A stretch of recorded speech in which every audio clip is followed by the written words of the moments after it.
Good morning students, welcome to you online class.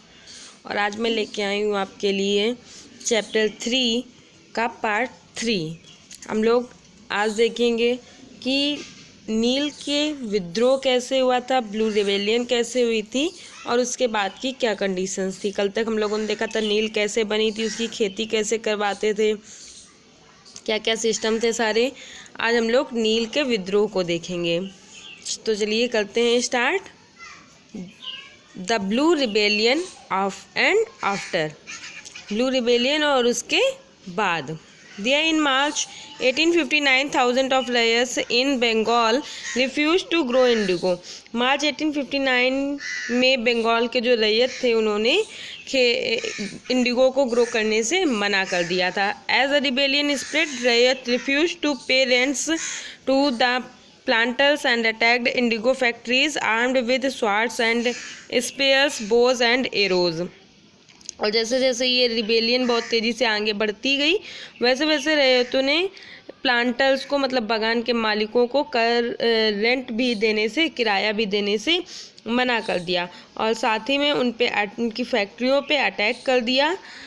इस swords में तलवार के साथ, स्पेयर भालों के साथ और बोज एंड एरोज तीर कमानों के साथ।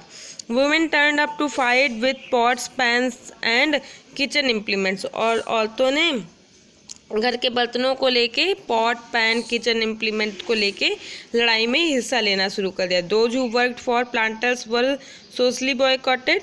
और जो लोग उनके प्लांटर्स के लिए काम करते थे उनको सामाजिक रूप से बहिष्कार कर दिया जाता था, बाहर हटा दिया जाता था अपनी सोसाइटी से। The gomasthas agent of planters who came to collect rent were beaten up. और जो गुमास्ता या एजेंट वहाँ पे रेंट कलेक्ट करने के लिए आते थे उनकी भी पिटाई की जाती थी। Ryot swore they would no longer take advance to sow indigo nor be bullied by the planters lathiyals, the lathi wielding strong man maintained by the planters. मतलब रैयत शोर मीन्स रैयतों ने कसम खा ली थी ना तो वो नील की खेती के लिए कोई एडवांस कर्ज लेंगे और ना ही प्लांटर्स के लाठियालों, मतलब लाठी ब्लेडिंग मीन्स लाठीधारी गुंडे, स्ट्रॉन्ग मैन, मतलब कहते नहीं बहुत पावरफुल मैन जो लाठी हथियारों से लोगों को दबाते हैं, मतलब लाठीधारी गुंडों से ना ही डरेंगे। Why did the indigo peasant decide that they would no longer remain silent? नील के जो इंडिगो के फार्मर्स थे, पीजेंट्स थे, वो चुप बैठने को तैयार ही नहीं थे। क्यों नहीं चुप बैठने को तैयार थे? What gave them the power to rebel? उन्हें ये रिबेल मीन्स विद्रोह करने की ताकत कहाँ से मिली? Clearly the indigo system was intensely oppressive. हाँ, इस बात में कोई शक नहीं है, ये बिल्कुल क्लियर है कि नील की जो खेती थी, नील का जो सिस्टम था वो बहुत ज़्यादा ऑप्रेसिव मीन्स किसी के ऊपर दबाव डालने वाला दमनकारी था। But those who are opposed do not always rise up in rebellion. लेकिन जो लोग दबे रहते हैं वो हमेशा बगावत नहीं करते हैं। They do so only at times. ऐसा कभी कभी ही होता है कि मतलब जो लोग दबे हैं वो बगावत करने पे उतर आए।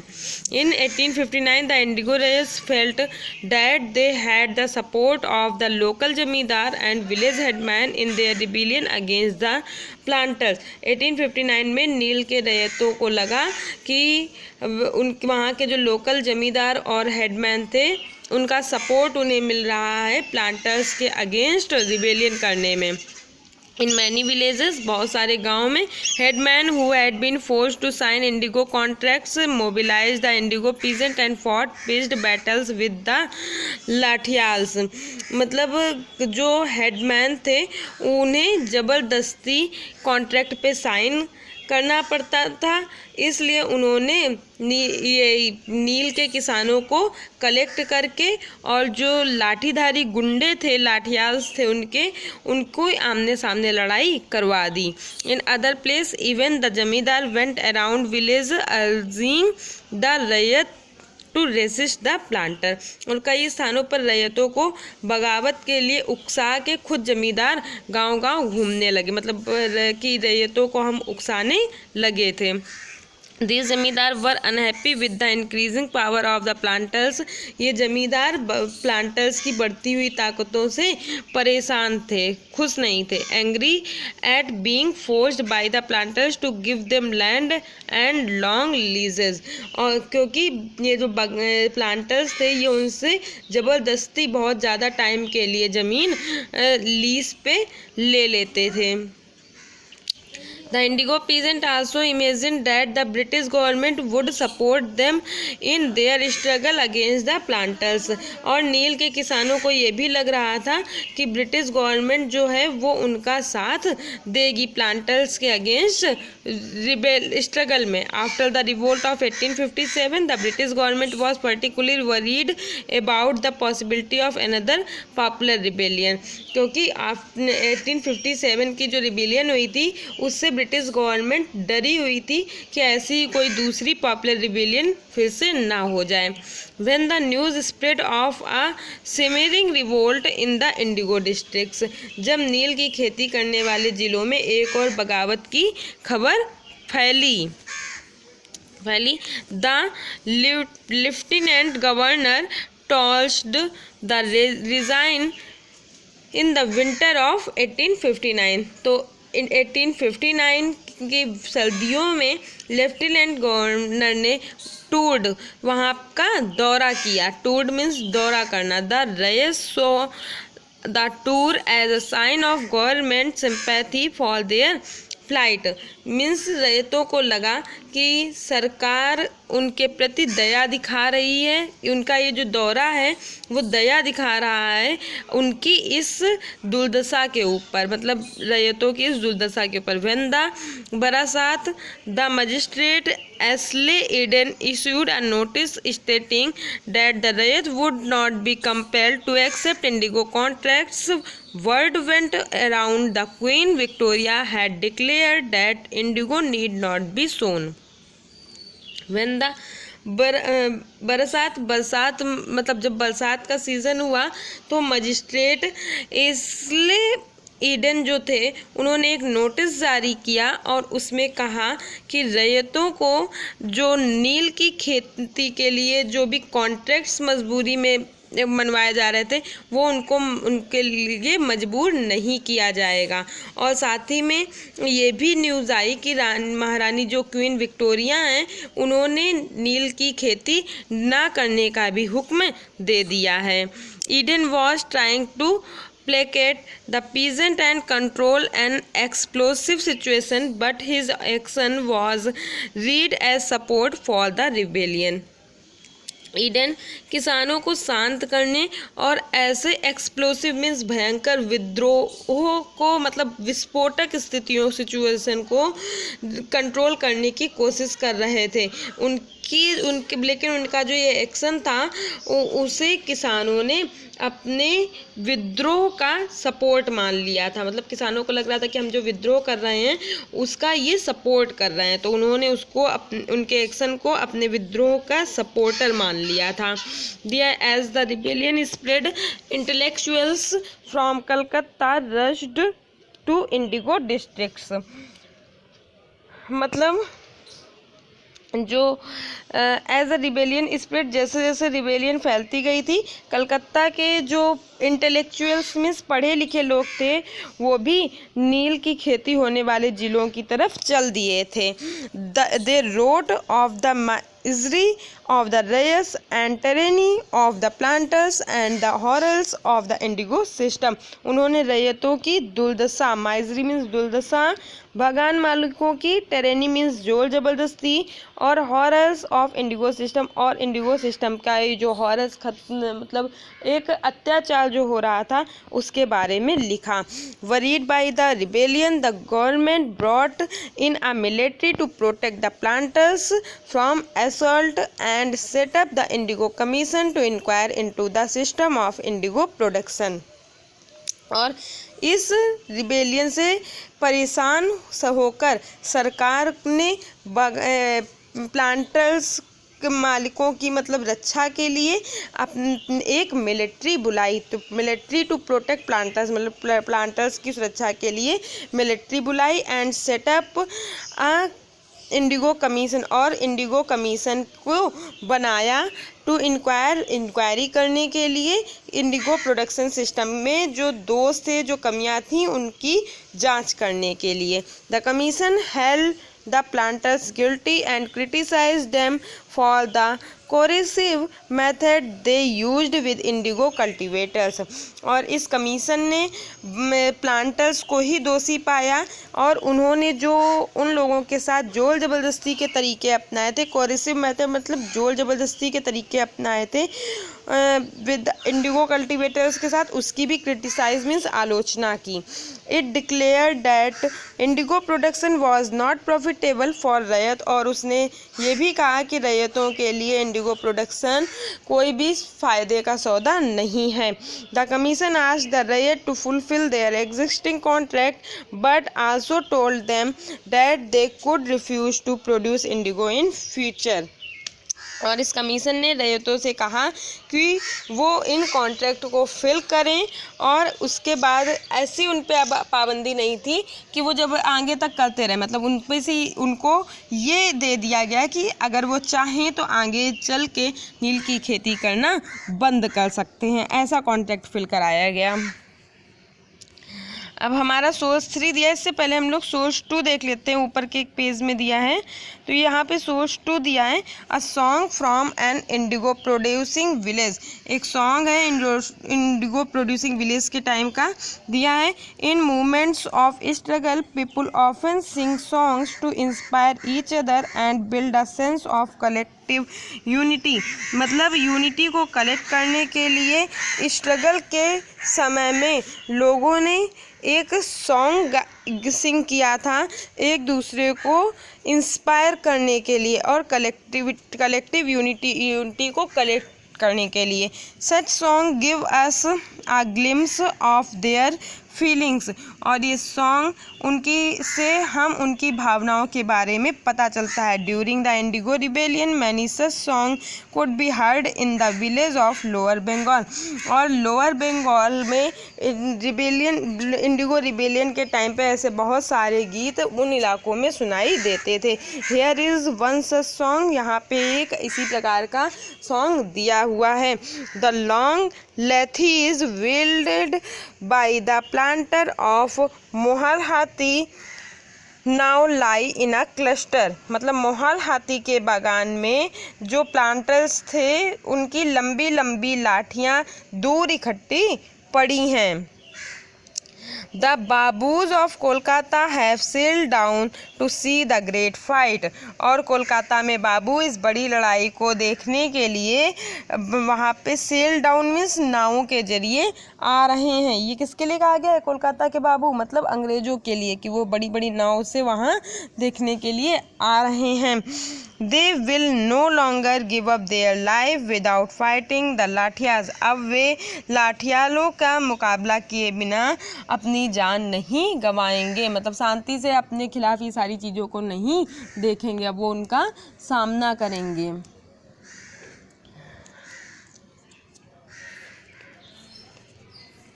आगे देखते हैं हम लोग source 3। I would rather beg than sow indigo. मतलब भीख मांग लूँगा लेकिन नील नहीं उगाऊंगा, नील नहीं बोऊंगा। Haji Mulla an indigo cultivator of Chandpur. Chandpur के हाजी मुल्ला जो थे इंडिगो कल्टिवेटर, उन्होंने लिखा है थाना हार्दी से ये रिलेटेड है। Was interviewed by the member of Indigo commission on Tuesday 5 जून 1860। इन्होंने इंडिगो कमीशन से 5 जून 1860 को ट्यूसडे को अपनी बात की थी इंडिगो कमीशन से। और क्या कह रहे हैं कि this is what he said in answer to some of the questions. मतलब उन्होंने कुछ क्वेश्चंस के आंसर इस तरीके से दिए थे। W.S. सैटन कर president of the Indigo commission WS सेटनकर ये नील कमीशन के अध्यक्ष थे, प्रेसिडेंट थे। कह रहे हैं are you now willing to sow indigo, क्या तुम नील की खेती करने के लिए तैयार हो? And if not what fresh term would you be willing to do it, और अगर नहीं तो तुम किन शर्तों पे नील की खेती करना चाहोगे? हाजी मुल्ला कहते हैं I am willing to sow and I am not willing to sow and I don't know that any fresh term would satisfy me। मैं नील उगाने को भी तैयार नहीं हूँ और ना ही मुझे ये पता है कि कौन सी नई शर्तें मुझे सेटिस्फाई करेंगी।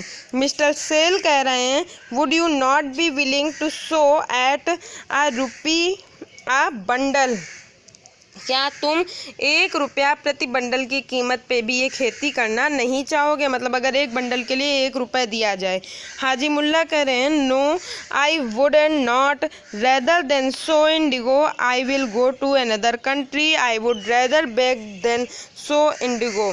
नहीं, मैं नहीं करूँगा, नील उगाने की बजाय मैं किसी और जगह चला जाऊँगा और मैं भीख मांग लूँगा लेकिन नील नहीं उगाऊँगा। इसके बाद आगे दिया है कि after the revolt indigo production collapsed in Bengal, मतलब इस रिवोल्ट के बाद बंगाल में इंडिगो प्रोडक्शन बिल्कुल नष्ट हो गया था, ख़त्म हो गया था। But the planters now shifted their operation to Bihar, लेकिन प्लांटर्स अब अपना यही ऑपरेशन बिहार में चलाने लगे थे। With the discovery of synthetic dyes in the late 19th century their business was severely affected but yet they manage to expand production. और 19th century के लास्ट में सिंथेटिक डाई मतलब कृत्रिम रंगों का, मतलब कृत्रिम तरीके से रंगों को बनाना शुरू हो गया था। इससे उनके बिजनेस पे बहुत बुरा असर पड़ा था, फिर भी वे अपना प्रोडक्शन करने में सफल रहे थे। When Mahatma Gandhi return from South Africa a peasant from Bihar persuaded him visit Champaran and see the plight of the indigo cultivators there. मतलब जब महात्मा गांधी साउथ अफ्रीका से वापस लौटते हैं तो एक किसान उन्हें वहाँ चंपारण आने के लिए आग्रह करता है, उनको न्योता देता है और कहता है कि इंडिगो वहाँ के इंडिगो कल्टीवेटर्स की वो दुर्दशा को देखे। प्लाइट मीन्स दुर्दशा को देखें आके। Mahatma Gandhi's visit in 1917 mark the beginning of the Champaran movement against the indigo planters. और 1917 में महात्मा गांधी का वहाँ पे आना, वहाँ का दौरा करना यहाँ के प्लांटर्स के खिलाफ चंपारण मूवमेंट की शुरुआत हो जाती है। दिया है elsewhere indigo making in West Indies, मतलब इसके अलावा इंडिगो जो बन रही थी वेस्ट इंडीज़ में उसके बारे में ये पैरा दिया हुआ है। In the early 18th century a French missionary Jean Baptiste Labette traveled to Caribbean island and wrote extensively about the region। मतलब 18th century की शुरुआत में फ्रेंच मिशनरी जो बैप्टिस्ट लाबात ने कैरिबियाई आइसलैंड्स का दौरा किया और वहाँ के एरियाज़ के बारे में एक्सटेंसिवली मीन्स विस्तार से लिखा है। Published on his books, this image shows all the stages of indigo production in the French slave plantation of the region। और ये जो पिक्चर है वो लेबेट ने एक बुक से ली है। इस पिक्चर से यहाँ के फ्रेंच के प्लांटर्स मतलब प्लांटेशन में जो इंडिगो प्रोडक्शन है उसकी सारी चीज़ों को दिखाया गया है। You can see the slave worker putting the indigo plant into the settler vat on the left. मतलब लेफ्ट में आप देख रहे हैं कि एक स्लेव जो है वो नील के पौधों से सेटलर वेट, नील के पौधों को मतलब सेटलर वेट में डाल रहे हैं। Another worker is churning the liquid with a mechanical churner in a vat second from right. और एक और मजदूर है जो राइट से सेकंड है वो मशीन को चरखी से घोल के घुमा रहा है। 2 worker are carrying the indigo pulp hanging up in bag to be dried. और 2 वर्कर जो हैं वो इस पल्प को, नील के पल्प को बोरों में भर के सुखाने के लिए ले जा रहे हैं। In the foreground 2 others are mixing the indigo pulp to be put into moulds. और आगे 2 और वर्कर हैं जो इस पल्प को मिला के सांचों में ढालने की तैयारी कर रहे हैं। मोल्ड्स मीन्स सांचे। The planter is at the centre of the picture standing on the high ground supervising the slab worker. और जो प्लांटर्स हैं वो ऊंची जगह पे खड़े होकर अपने सारे स्लैब्स को सुपरवाइजिंग मीन्स उनकी निगरानी कर रहा है, उनके कामों की निगरानी कर रहा है। तो ये इस पिक्चर में दिखाया गया था मेकिंग इंडिगो इन अ कैरेबियन स्लैब प्लांटेशन, मतलब कैरेबियन आइसलैंड में जो स्लैब प्लांटेशन के थ्रू इंडिगो बनाई जाती थी वो कैसे बनाई जाती थी। तो इसी के साथ हमारा चैप्टर एंड होता है। Thank you students.